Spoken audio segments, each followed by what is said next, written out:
How's it going, everyone? This is Mike, and I'm sitting here sipping Dunkin' Donuts coffee in the evening.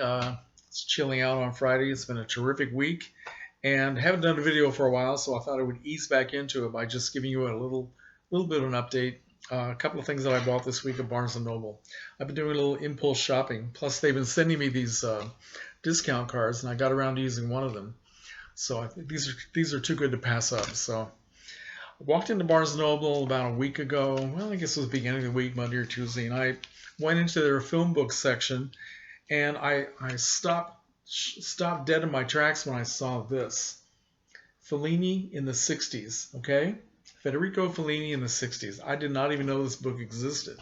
And when I saw this, and I saw Barbara Steele's name on the front, because she does the afterword in the book. And then I turned it around and I saw her beautiful face on the back cover. That's Barbara on the top and Anita Ekberg on the bottom.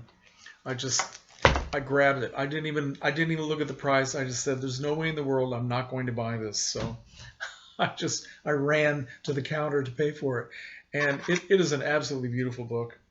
Now Fellini, he directed four features during the 1960s. He did La Dolce Vita in 1960.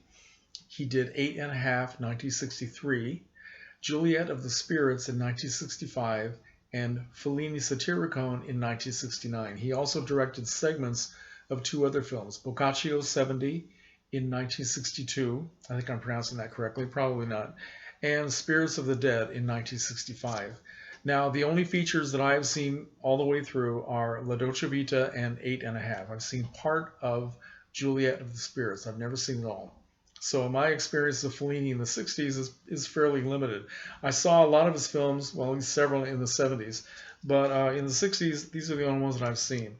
But based on just the fact that I love La Dolce Vita and I love Eight and a Half, and would certainly like to see more of his work and know more about him, I decided to buy this book. Also, because as everyone knows, I just adore Barbara Steele, and anything that she's involved in, I just have to get it. So she does the afterword in this, and it's 4 pages of writing that she does, and also has some great photographs of her from Eight and a Half. Okay, and also throughout the book, there are beautiful pictures from so many of the films. I mean, really beautiful pictures and insightful articles. I've started to read some of these things, and just there's Claudia Cardinale from Eight and a Half. Beautiful, beautiful actress. And the foreword is by Anita Ekberg, who, of course, starred in La Dolce Vita and then worked with him again a couple of times. Now, I gotta read you this from the foreword. She says, Federico always loved beautiful women, and I was a beautiful woman. Of course, he wanted me in his film La Dolce Vita. It was a match made in heaven. So this woman is certainly aware of her beauty. So, and no problem there. She has it. So anyway, just wanted to show you this. This is a treasure. I'm very, very happy to have this. If anybody is interested in Fellini and what he did during that decade, you might want to pick that up.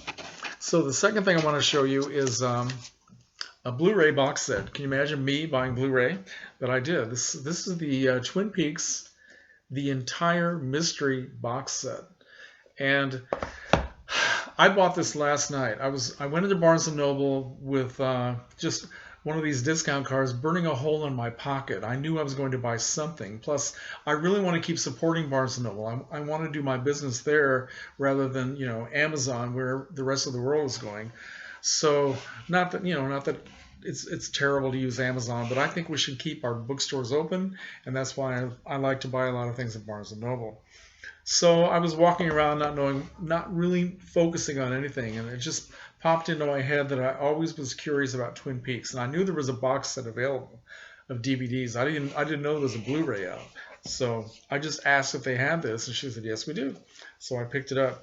This has the pilot episode, the entire TV series, and then the film that came afterward, which is called Fire Walk with Me. Now, I never watched anything from Twin Peaks when it first came on. This is my absolute first experience with Twin Peaks. So I've only known what other people have said about it. I've read about it, and I certainly like the work of David Lynch.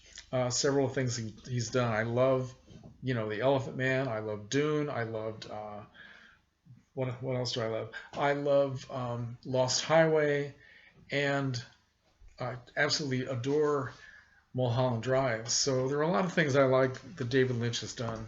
Not too crazy about Wild at Heart, although I might want to see that again sometime. Maybe I'll have a different opinion. But so I decided to buy this without really knowing anything about it firsthand. And this is a beautiful box set. It's got all these. It's just put together very cool. There's the first disc. All the artwork is very, very interesting, with little clues from the show. And I'm trying to see if it has a picture of the log lady in here. Okay. Remember that from the show? And I know a lot of you guys have seen this. You know all about it. And I don't even know if the mystery is actually solved by the end of the series. I really have no idea. So this will be interesting to find out. Piece of cherry pie. Okay. I'm trying to show you something at the very end here. Okay. More clues. Right? What is that? That's the Fire Walk with Me. Who's that weirdo? Okay.